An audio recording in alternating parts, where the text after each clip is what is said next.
The scorching Texas sun beat down mercilessly on the dusty streets of Harrington as the stagecoach rolled to a stop outside the town's modest hotel. From within the weathered vehicle emerged a tall, impeccably dressed gentleman whose polished boots seemed untouched by the journey's dust. Dr. Edward Wainwright adjusted his black top hat and surveyed the small frontier town with calculating eyes that gleamed like dark amber in the afternoon light. "Welcome to Harrington, Doctor," called out Mayor Samuel Hutchins, hurrying across the street with his characteristic limp from an old cattle accident. His weathered face bore the permanent squint of a man who'd spent decades under the unforgiving Texas sun. "We're mighty grateful you've chosen our humble town for your practice." Dr. Wainwright's smile was pristine, too pristine for a man who'd supposedly traveled from the East Coast. His teeth were unnaturally white and perfectly aligned, creating an almost unsettling contrast against his pale complexion. "The pleasure is entirely mine, Mayor Hutchins. I've heard wonderful things about Harrington's potential." The way he emphasized the word potential sent an inexplicable chill down the mayor's spine, despite the oppressive heat. Around them, curious townspeople had begun to gather, drawn by the spectacle of a stranger, so obviously refined, arriving in their simple cattle town. Women in faded calico dresses whispered behind their hands, while men in worn denim and dusty boots eyed the newcomer with a mixture of suspicion and curiosity. "Dr. Wainwright comes highly recommended from Philadelphia," Mayor Hutchins announced to the growing crowd. "He's here to establish a proper dental practice, something we've sorely needed since old Doc Peterson passed last winter." Mrs. Eleanor Blackwood, the town's most prominent socialite and wife of the largest ranch owner, stepped forward with practiced grace. Her burgundy dress, though showing signs of the frontier's harsh conditions, still maintained an air of sophistication that set her apart from the other women. "Doctor, we simply must have you for dinner tomorrow evening. The whole town is eager to meet you properly." "How delightfully civilized," Dr. Wainwright replied, his voice carrying a peculiar accent that seemed to shift between regions. "I do so appreciate proper hospitality." As the crowd dispersed and arrangements were made for the doctor's luggage, young Timothy Fletcher, the blacksmith's 12-year-old son, tugged at his father's leather apron. "Pa, did you see his teeth? They looked wrong somehow." "Oh, hush now, boy," his father, Marcus Fletcher, muttered while wiping sweat from his brow with a grimy cloth. "Don't go spreading foolish talk about the new doctor. Town needs a dentist, and we're lucky to get one." But Timothy wasn't the only one who'd noticed something unsettling about Dr. Wainwright's appearance. From across the street, Abigail Turner lowered her small notebook and pencil, her keen journalist's instincts already prickling with curiosity. At 23, she was one of the few unmarried women in Harrington who worked for a living, writing for the local newspaper and occasionally sending stories to larger papers in Dallas and Houston. Her auburn hair was pulled back in a practical bun, and her simple blue dress bore the ink stains that marked her profession. Unlike the other women who'd gathered to gawk at the newcomer, Abigail had been studying him with the analytical eye of someone trained to notice details others might miss. There was something about the way Dr. Wainwright moved, too fluid, too controlled, as if every gesture had been carefully rehearsed. His clothes, while expensive, seemed oddly timeless, lacking the specific fashionable details that would place them in any particular year or region. And those teeth, Timothy was right, they were unsettling in their perfection. "Abigail, dear, you're staring," came the gentle voice of her landlady, Mrs. Rose Patterson, a kindly widow who rented rooms above her general store. "It's not polite to gawk at newcomers like they're circus attractions." "I'm not gawking, Mrs. Patterson. I'm observing," Abigail replied, still watching as Dr. Wainwright supervised the unloading of several large, mysterious crates from the stagecoach. "There's a difference. Well, observe all you like, but remember, this town could use some good news in the paper for once, instead of all those stories about cattle rustlers and drought."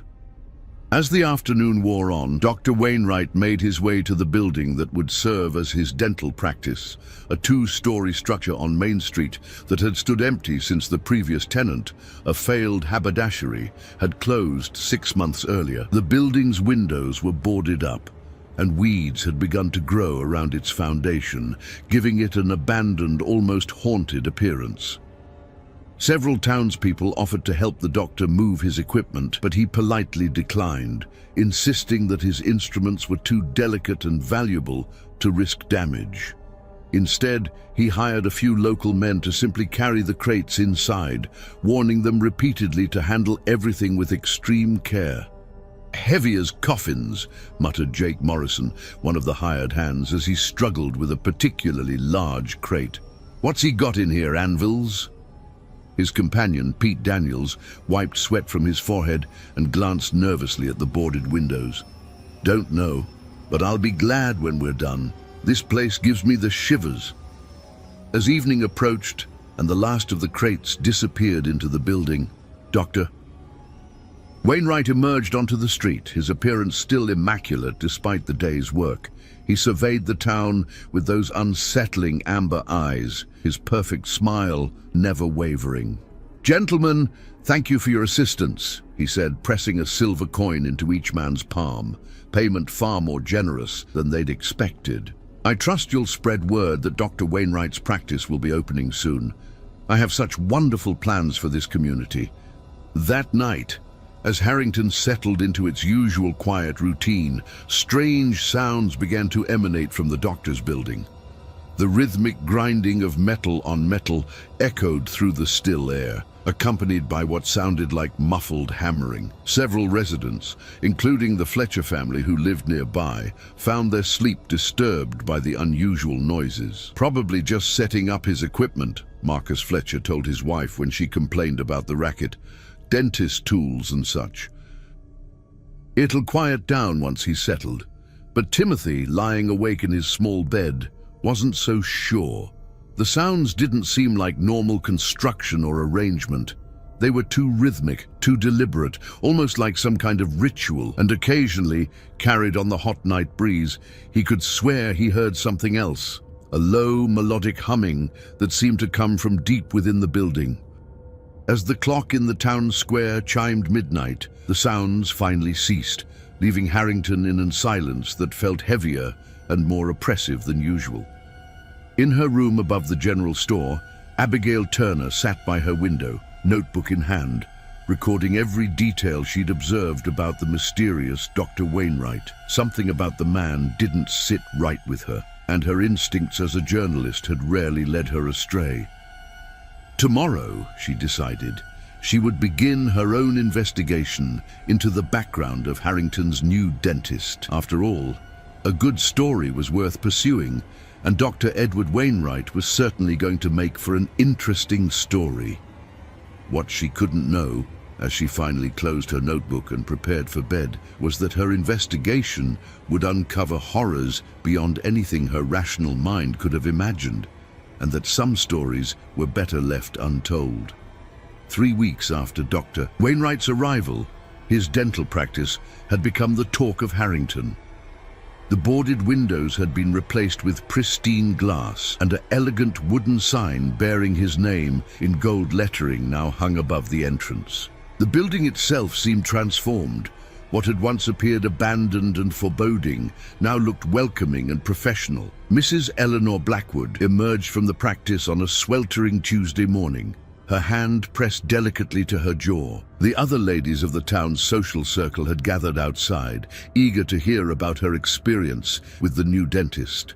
"Oh, my dears," she said, her voice carrying an odd, dreamy quality. "Dr. Wainwright is simply miraculous. The pain I've endured for months, completely gone. And look," she smiled widely, revealing teeth that were impossibly white and perfectly straight. The gathered women gasped in admiration. "Mrs." Blackwood's teeth had always been somewhat crooked, yellowed by years of coffee and the harsh frontier life. Now they gleamed like polished ivory, each one identical in size and shape. "Eleanor, you look 20 years younger," exclaimed Mrs. Martha Hendricks, the banker's wife. "How did he manage such a transformation in just one appointment?" "His methods are quite advanced," Mrs. Blackwood replied, though her eyes seemed strangely unfocused. "Revolutionary techniques from the East. I can hardly remember the procedure itself. Dr. Wainwright uses a special gas that makes everything so peaceful and dreamlike." From across the street, Abigail Turner watched the exchange with growing unease. She'd been documenting the changes in Dr. Wainwright's patients for her investigation, and what she'd observed troubled her deeply. Each person who visited the practice emerged with the same unnaturally perfect smile and that same distant, dreamy expression. "Miss Turner," called out Dr. Wainwright's voice from behind her. She turned to find the dentist approaching, his own perfect smile gleaming in the morning sun. "I don't believe I've had the pleasure of a formal introduction. I'm Dr. Edward Wainwright." "Abigail Turner," she replied, studying his face carefully. "I write for the Harrington Herald." "Ah, a journalist. How delightful. I do hope you'll consider writing about my practice. I'm quite proud of the results I've been achieving." His amber eyes seemed to bore into hers with an intensity that made her uncomfortable. "I've certainly noticed the dramatic improvements in your patients," Abigail said carefully. "Your techniques must be quite advanced indeed." "Oh, they are. Quite advanced." His smile widened, and for a moment Abigail could have sworn she saw something metallic glinting behind his perfect teeth. "Perhaps you'd like to schedule an appointment yourself. I notice you have a slight irregularity in your lower incisors that I could easily correct." The suggestion sent a chill down Abigail's spine. Her teeth were perfectly healthy, and the irregularity he mentioned was so minor that no one had ever commented on it before. How had he noticed such a small detail from a casual conversation? "Thank you, but I'm quite satisfied with my current dental health," she replied firmly. Of course, but should you change your mind, my door is always open." Dr. Wainwright tipped his hat and continued down the street, leaving Abigail with the distinct feeling that she'd just been threatened. That afternoon, young Timothy Fletcher burst into his father's blacksmith shop, his face pale with fear. "Pa, you've got to come quick. Something's wrong with Mrs. Blackwood." Marcus Fletcher set down his hammer and followed his son outside, where a small crowd had gathered around the Blackwood carriage. Mrs. Blackwood sat rigidly upright in the driver's seat, her reins slack in her hands, staring straight ahead with that same dreamy expression she'd worn earlier. "Eleanor," called out Mayor Hutchins, approaching the carriage cautiously. "Eleanor, are you all right?"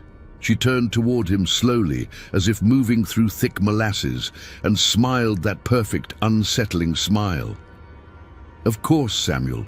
Why wouldn't I be all right?" Her voice was flat, emotionless, completely unlike her usual animated manner of speaking. "You've been sitting here for near an hour," said Dr. James Morrison, the town's only remaining physician. "People were getting worried." "Have I?" Mrs. Blackwood blinked slowly, confusion flickering across her features. I was going to the mercantile to buy. She trailed off, her brow furrowing as if she couldn't remember what she'd intended to purchase. Dr. Morrison stepped closer, his medical instincts alert. "Eleanor, look at me. Follow my finger with your eyes."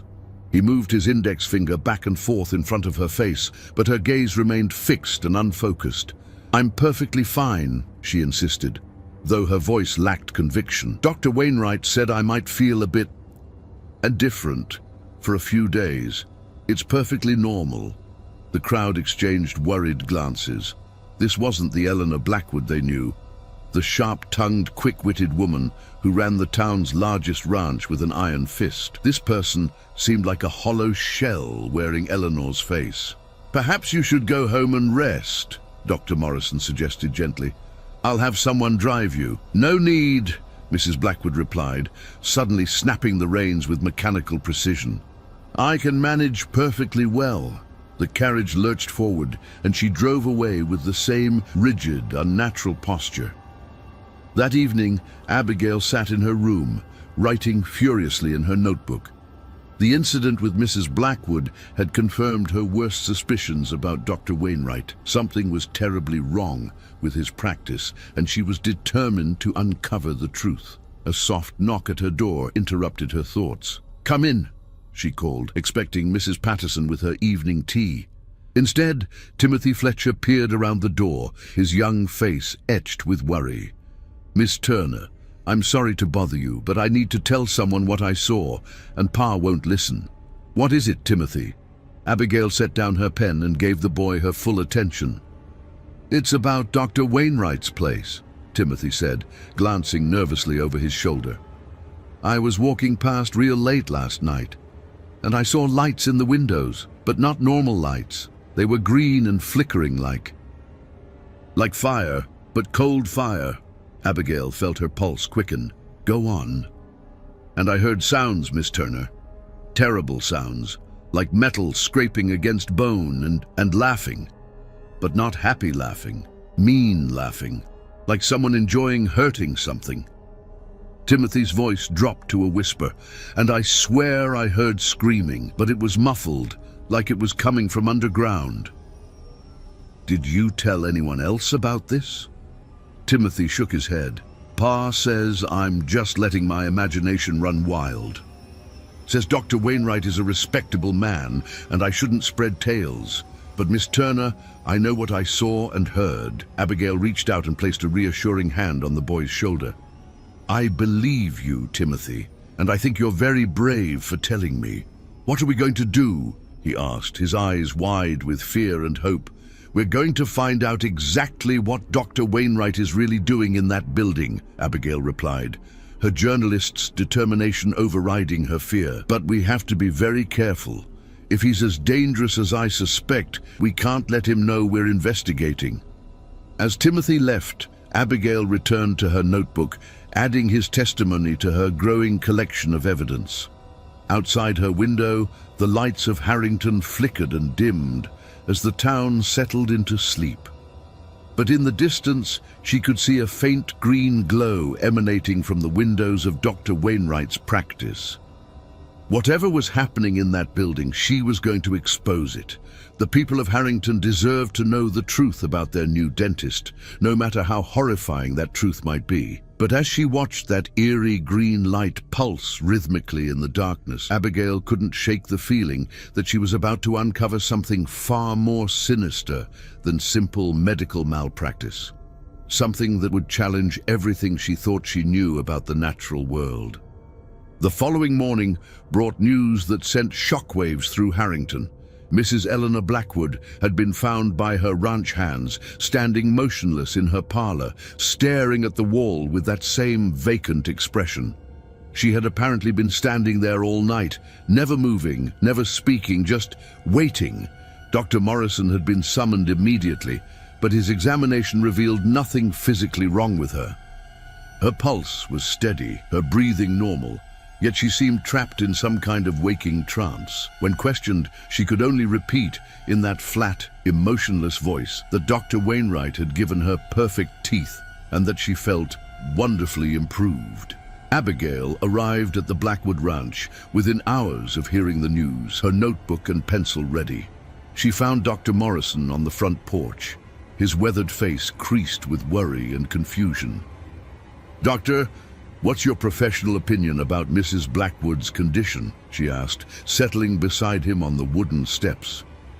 Dr. Morrison removed his spectacles and cleaned them slowly, a gesture Abigail recognized as his way of buying time when faced with something he couldn't explain. "In 30 years of practicing medicine, Miss Turner, I've never seen anything like this. She's physically healthy, better than healthy actually. Her color is good, her vital signs are perfect. Even that chronic back pain she's complained about for years seems to have vanished. But she's not herself. It's as if someone has taken Eleanor Blackwood and replaced her with a very convincing imitation." He replaced his spectacles and looked toward the house. "Her husband is beside himself, says she doesn't recognize their private jokes, doesn't remember conversations they had just days ago. She knows facts about her life, but the emotions, the personality, it's all gone. Abigail scribbled notes rapidly. "Have you spoken with Dr. Wainwright about this?" "I tried. He was very polite, very professional, insisted that some patients experience temporary disorientation after his procedures, but that it always resolves within a few days." Dr. Morrison's voice carried a note of skepticism. "He showed me testimonials from patients in other towns, all praising his revolutionary techniques." "Other towns?" Abigail's head snapped up. "He's practiced elsewhere?" "According to him, yes. Philadelphia, Baltimore, Richmond, always moving to bring his advanced methods to underserved communities." Dr. Morrison stood and brushed dust from his coat. "I've sent telegrams to colleagues in those cities, asking about Dr. Wainwright's reputation. Haven't heard back yet." That afternoon, Abigail made her way to the telegraph office, where she found the operator, Mr. Henry Walsh, looking troubled as he sorted through incoming messages. "Afternoon, Miss Turner," he said, glancing up from his work. "If you're here about those telegrams Dr. Morrison sent, I'm afraid the news isn't good." "What do you mean?" Mr. Walsh handed her a stack of telegraph forms. "Responses from Philadelphia, Baltimore, and Richmond, all saying the same thing. No record of any Dr. Edward Wainwright practicing dentistry in their cities. Ever." Abigail felt her blood run cold as she read through the messages. Each one was brief and to the point. "No Dr. Edward Wainwright licensed to practice dentistry in this city. No record of such individual in medical directories. Please verify information." "There's more," Mr. Walsh continued, lowering his voice. "I took the liberty of sending inquiries to dental colleges in the East. None of them have any record of graduating a student by that name." "So he's a fraud," Abigail murmured, her mind racing with the implications. "Appears so. Question is, what kind of fraud, and what's he really doing to those patients?" That evening, Abigail met secretly with Timothy Fletcher behind his father's blacksmith shop. The boy had been keeping watch on Dr. Wainwright's building, and his reports were becoming increasingly disturbing. "He's been getting deliveries," Timothy whispered, glancing around nervously. "Strange deliveries late at night. Wooden crates, like the ones he brought when he first arrived, but smaller, and they smell wrong." "Wrong how?" "Like the slaughterhouse, but worse. Sweet and rotten at the same time." Timothy shuddered. "And yesterday, I saw him talking to Jake Morrison. You know, one of the men who helped move his equipment. Jake looked just like Mrs. Blackwood does now. All empty and strange." Abigail's heart sank. Jake Morrison had been one of Dr. Wainwright's recent patients seeking treatment for a painful tooth. "Timothy, I need you to do something very important, but also very dangerous. Can you be brave?" The boy nodded solemnly. "I need you to watch Dr. Wainwright's building tonight, from a safe distance where he can't see you. I want to know exactly what happens after dark." "What are you going to do?" "I'm going to pay a visit to some of his other patients. See if they're all experiencing the same changes." Abigail spent the evening visiting the homes of Dr. Wainwright's patients, and what she discovered chilled her to the bone. Every single person who had visited his practice displayed the same symptoms: perfect teeth, vacant expressions, and a complete loss of personality and emotional depth. Mrs. Sarah Jenkins, who had once been known for her infectious laughter and quick wit, now spoke in monotone responses and couldn't remember her own children's birthdays. Tom Bradley, the jovial saloon keeper, served drinks with mechanical precision, but showed no recognition of customers he'd known for years. Most disturbing of all was little Mary Patterson, Mrs. Patterson's 8-year-old granddaughter, who had visited Dr. Wainwright for a routine cleaning. The child now sat motionless for hours, staring at nothing, her once bright eyes dull and lifeless. She was such a spirited child. Mrs. Patterson wept as they watched Mary sit rigidly in her chair, not responding to her grandmother's attempts at conversation. Always running, always laughing. Now she barely speaks, barely moves. What has that man done to her? As midnight approached, Abigail made her way to the predetermined meeting spot behind the blacksmith shop. Timothy was already there, his face pale in the moonlight. "Miss Turner," he whispered urgently, "you're not going to believe what I saw. Tell me everything." Around 11 o'clock, Dr. Wainwright came out of his building carrying something wrapped in cloth, something about the size of a person, but it wasn't moving right. It was too stiff, too straight. Timothy's voice shook. He loaded it into a wagon and drove out toward the old cemetery. The cemetery. That's not all. About an hour later, he came back with the wagon empty. But Miss Turner, when he got out, he was different. Different how? His clothes were dirty, like he'd been digging, and his hands... Timothy swallowed hard. His hands were covered in something dark, something that looked like blood. Abigail felt a chill run down her spine. "Timothy, I want you to go home now. Lock your doors and don't come out until morning. And whatever you do, don't let Dr. Wainwright know you've been watching him." "What about you? What are you going to do?" Abigail looked toward the distant glow of Dr. Wainwright's practice, her resolve hardening. "I'm going to find out exactly what he's hiding in that building, and then I'm going to stop him." As Timothy hurried home, Abigail remained in the shadows, watching the eerie green light pulse from Dr. Wainwright's windows. Whatever was happening in Harrington, it was far worse than simple medical fraud. People were disappearing, personalities were being erased, and now it seemed that bodies were being disposed of in the dead of night. The truth was more horrifying than she had imagined, but she was determined to expose it.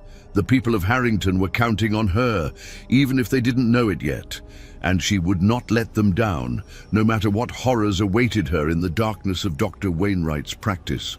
The next night, under the cover of a moonless sky, Abigail crept through the shadows toward Dr. Wainwright's building. She had spent the day gathering supplies, a small crowbar, matches, and a lantern, and had left detailed notes about her investigation hidden in her room, just in case something happened to her. The building loomed before her, its windows glowing with that sickly green light. As she approached the rear entrance, she could hear the now familiar sounds Timothy had described: rhythmic scraping, mechanical grinding, and underneath it all, a low humming that seemed to vibrate through the very walls. The back door was locked, but the crowbar made quick work of the simple mechanism. Abigail slipped inside, her heart pounding so loudly she was certain it would give her away. The interior was darker than she had expected, lit only by that eerie green glow emanating from somewhere deeper in the building. She found herself in what appeared to be a normal dental office: chairs, instruments, cabinets filled with bottles and tools. But as her eyes adjusted to the dim light, she began to notice disturbing details. The instruments were far too large and crude for delicate dental work. Some appeared to be modified surgical tools, while others looked like nothing she had ever seen before. The green light was coming from a doorway at the far end of the room, partially concealed behind a heavy curtain. As Abigail approached, the humming grew louder, and she could make out other sounds, bubbling like liquid boiling, and a rhythmic clicking that reminded her of a telegraph key. She pushed aside the curtain and gasped. The room beyond was a nightmare fusion of dental office and mad scientist's laboratory. Along one wall stood a row of dental chairs, but these had been modified with leather restraints and strange mechanical devices. Tubes and wires connected each chair to a massive apparatus in the center of the room. A bizarre contraption of brass gears, glass vessels, and pulsing green tubes filled with a luminescent fluid. But it was the occupants of the chairs that made Abigail's blood freeze. 7 people sat motionless in the chairs, their heads tilted back, mouths held open by metal devices. Tubes ran from their mouths to the central apparatus, and their eyes stared sightlessly at the ceiling. She recognized them all: Mrs. Blackwood, Jake Morrison, Tom Bradley, little Mary Patterson, and 3 others who had recently visited Dr. Wainwright's practice. They were alive. She could see their chests rising and falling, but they seemed completely unaware of their surroundings. The green fluid pulsed through the tubes, connected to their mouths. and with each pulse, their bodies twitched slightly, as if receiving some kind of electrical shock. "Magnificent, isn't it?" came Dr. Wainwright's voice from behind her. Abigail spun around to find the dentist standing in the doorway, his perfect smile gleaming in the green light. But now she could see what she had missed before. His teeth weren't just perfect, they were identical. Each one was exactly the same size, shape, and color, as if they had been manufactured rather than grown. "Dr. Wainwright," she managed to say, her voice barely a whisper. What is this?" "This, my dear Miss Turner, is the future of humanity," he replied, stepping into the room with fluid grace. "What you see here is the culmination of decades of research into the nature of human consciousness and the possibility of improvement." Improvement? Abigail's eyes darted to the people in the chairs. "You call this improvement?" "Oh, but it is." Dr. Wainwright's eyes gleamed with fanatic fervor. "These individuals have been freed from the burden of chaotic human emotion, from the inefficiency of individual thought. They have been perfected." As he spoke, Abigail noticed something that made her stomach lurch. The green fluid flowing through the tubes wasn't just going into the patients, it was also flowing out, carrying with it something that looked disturbingly like tiny, writhing organisms. "You're extracting something from them," she said, the horrible truth beginning to dawn on her. "Their essence, you might say. Their memories, their personalities, their very souls, all of it flowing into my collection." He gestured toward a wall lined with glass containers, each one filled with the same green fluid and labeled with a name. "I preserve what makes each person unique, while leaving behind a perfectly functional, perfectly obedient shell." "But why? What could you possibly want with people's essence?" Dr. Wainwright's smile widened, and Abigail saw that behind his perfect teeth, his mouth was filled with mechanical components, gears and wires and tiny pistons that clicked and whirred as he spoke. "Because, my dear, I am not human. I am something far superior, a creation of science and ambition that has transcended the limitations of flesh and blood. But even I require sustenance. The essence of human consciousness provides the energy I need to maintain my existence and continue my work." "You're a machine," Abigail breathed, horror washing over her. "I am evolution incarnate, and soon this entire town will be perfected, just as these individuals have been. No more conflict, no more suffering, no more inefficiency, just perfect order and perfect obedience." Abigail's mind raced as she tried to process the magnitude of what she was seeing. Dr. Wainwright wasn't just a fraud or even a murderer. He was something inhuman, something that fed on human consciousness itself. "The bodies," she said suddenly. "Timothy saw you taking bodies to the cemetery." "Ah, yes. The extraction process is imperfect. Sometimes the shells are damaged beyond repair, but waste not, want not. The cemetery provides an excellent disposal site, and the good people of Harrington assume their loved ones have simply moved on." "You're insane," Abigail whispered. "I am efficient," Dr. Wainwright corrected. "And you, Miss Turner, have been most helpful in identifying the town's most observant residents. Your investigation has shown me exactly who might pose a threat to my work." The implication hit her like a physical blow. "You've been watching me." "Of course. Did you think your little nighttime meetings with young Timothy went unnoticed? Your visits to my patients, your telegrams to other cities?" Dr. Wainwright began moving toward her with predatory grace. "You have been most thorough in your research. It will make your essence particularly valuable." Abigail backed away, her mind frantically searching for an escape route. The doorway behind Dr. Wainwright was blocked, but there might be another way out through the main office. "You won't get away with this," she said, trying to keep her voice steady. "People will notice when I disappear." Will they? A young woman, unmarried, with no family in town? I think you'll find that people have a remarkable capacity for forgetting inconvenient details, especially when their own consciousness has been adjusted. Dr. Wainwright lunged forward with inhuman speed, but Abigail was ready. She threw her lantern at the central apparatus, and the glass shattered against the brass components, spilling oil across the machinery. The flames caught immediately, and the green fluid began to bubble and hiss as the heat reached the glass vessels. "No!" Dr. Wainwright shrieked, his perfect composure finally cracking. "You don't understand what you're doing!" The fire spread rapidly, and the people in the chairs began to stir as the flow of green fluid was interrupted. Mrs. Blackwood's eyes fluttered, and she made a confused sound as consciousness began to return. Abigail didn't wait to see more. She ran for the main office, Dr. Wainwright's inhuman roars echoing behind her. Behind her, she could hear the machinery beginning to explode as the fire reached critical components. She burst through the front door of the building just as the first major explosion rocked the structure. Windows shattered, and green flames shot into the night sky. The sound woke the entire town, and within minutes, people were running toward the blaze with buckets and blankets. But Abigail knew it was too late to save the building, and she wasn't sure she wanted to.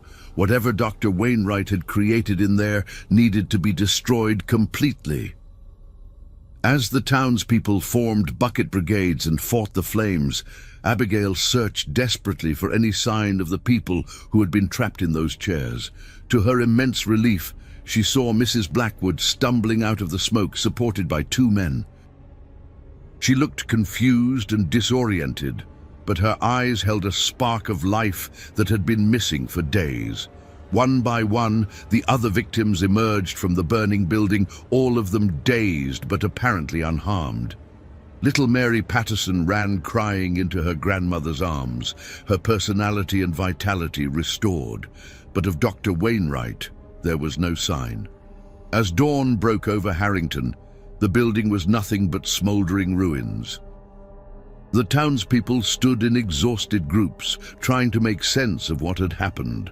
The official story, hastily agreed upon by Mayor Hutchins and Dr. Morrison, was that a gas leak had caused the explosion. But Abigail knew the truth, and as she watched the smoke rise into the morning sky, she couldn't shake the feeling that Dr. Wainwright, or whatever he really was, might have escaped the flames. The nightmare was over, but she had a terrible suspicion that it might not be finished.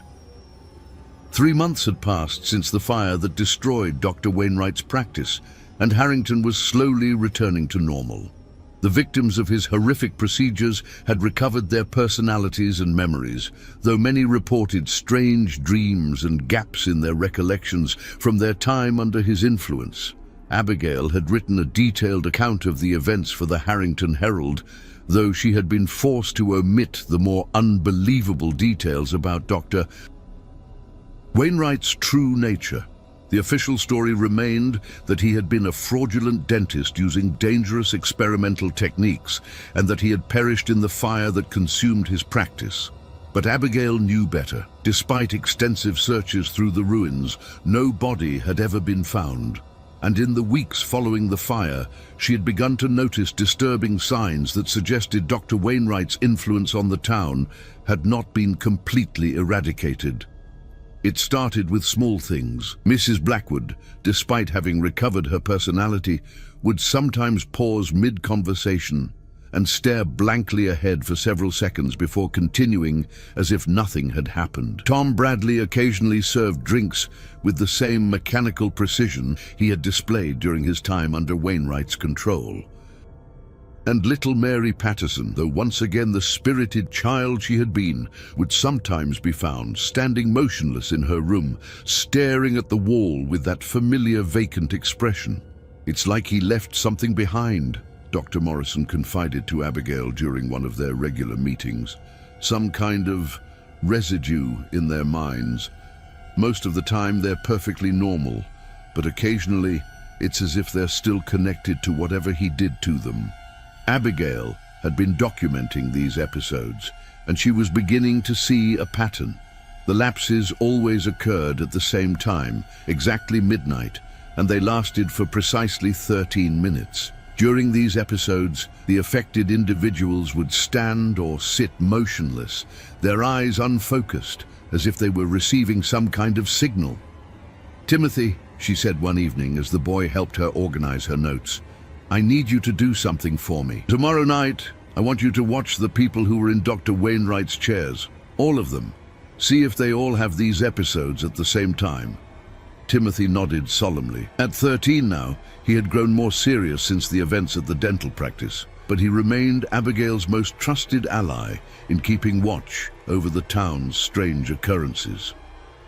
The next night, Timothy's report confirmed Abigail's worst fears. At exactly midnight, all 7 of Dr. Wainwright's former victims had simultaneously entered their trance-like state, standing motionless in their homes for exactly 13 minutes before returning to normal. "Miss Turner," Timothy said, his voice shaking, "there's something else.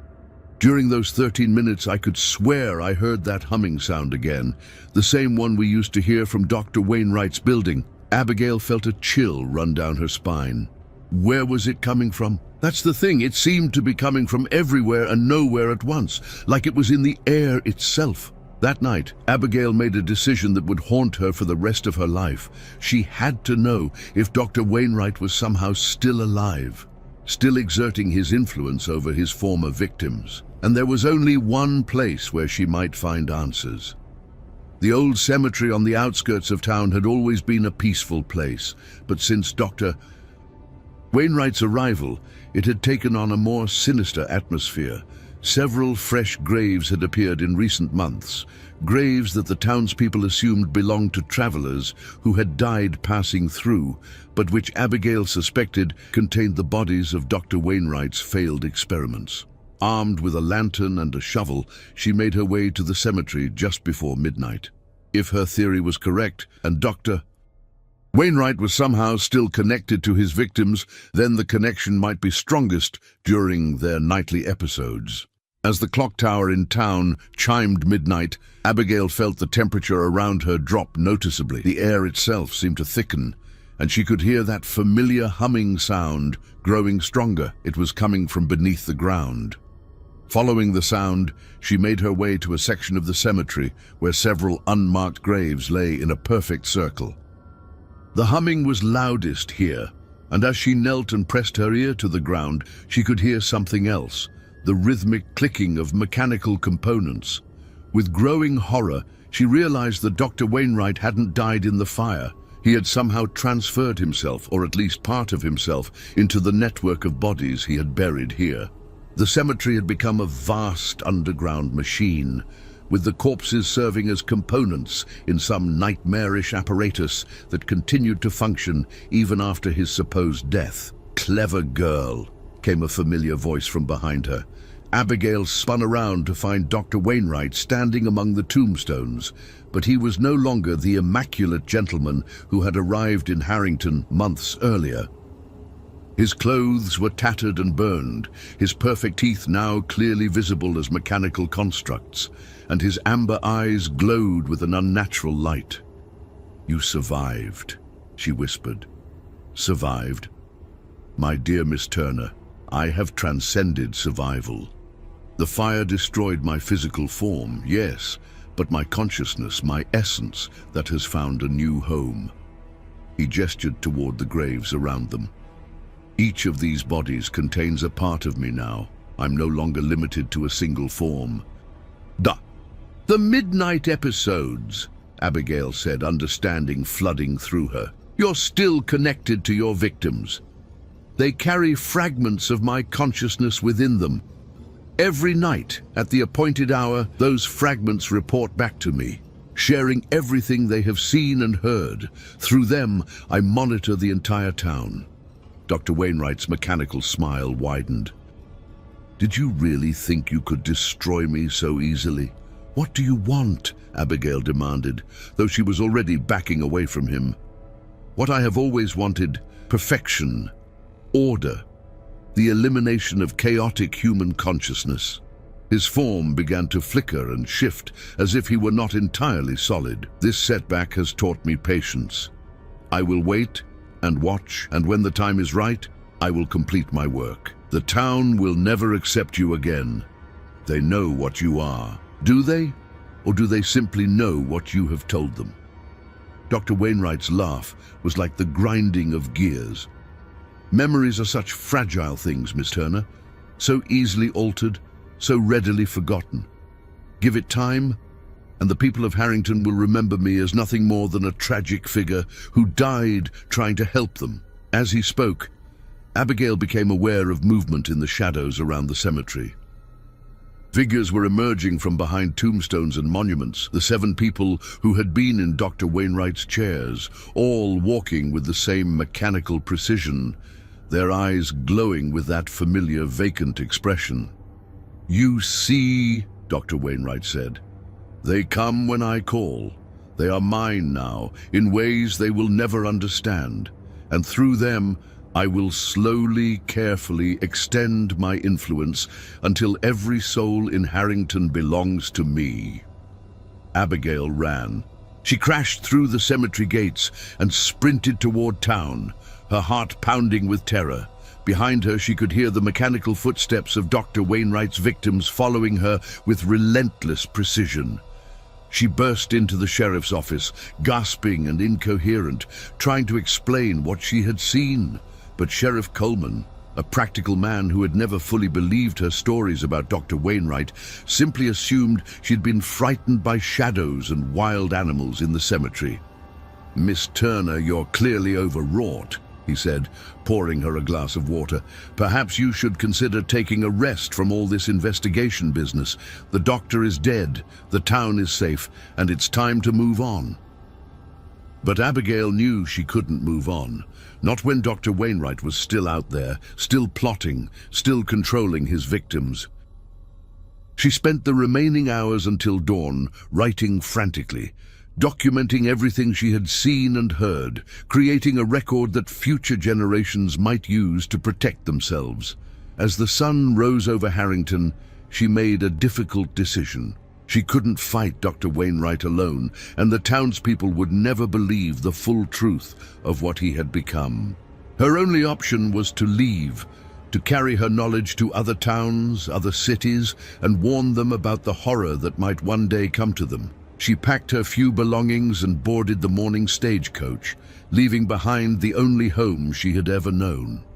As the coach pulled away from Harrington, she looked back to see the 7 victims of Dr. Wainwright standing in a perfect line along Main Street, watching her departure with their empty, glowing eyes. Years later, Abigail would become known as a traveling journalist who specialized in exposing medical fraud and protecting small towns from dangerous charlatans. She never married, never settled down, always moving from place to place with her collection of notes and warnings. And sometimes, in towns across Texas and beyond, she would hear rumors of a charming dentist who promised miraculous cures and perfect smiles. When she did, she would pack her bags and move on quickly, leaving behind only cryptic warnings that few people ever heeded. Because she knew that Dr. Edward Wainwright was still out there, still spreading his particular brand of perfection from town to town, and she knew that someday, somewhere, she would have to face him again. In Harrington, the people gradually forgot the details of what had happened.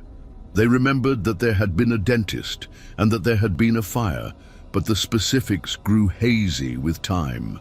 The 7 survivors of Dr. Wainwright's procedures lived normal lives, raised families, and contributed to their community.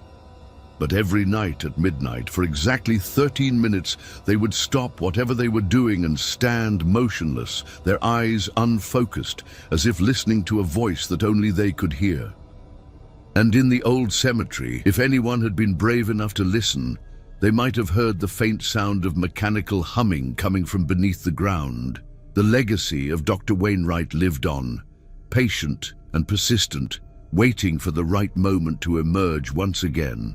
And somewhere in the darkness, his perfect, terrible smile gleamed with the promise of future horrors yet to come. The town of Harrington had survived its encounter with evil, but it would never truly be free. Some nightmares, once awakened, never truly sleep again.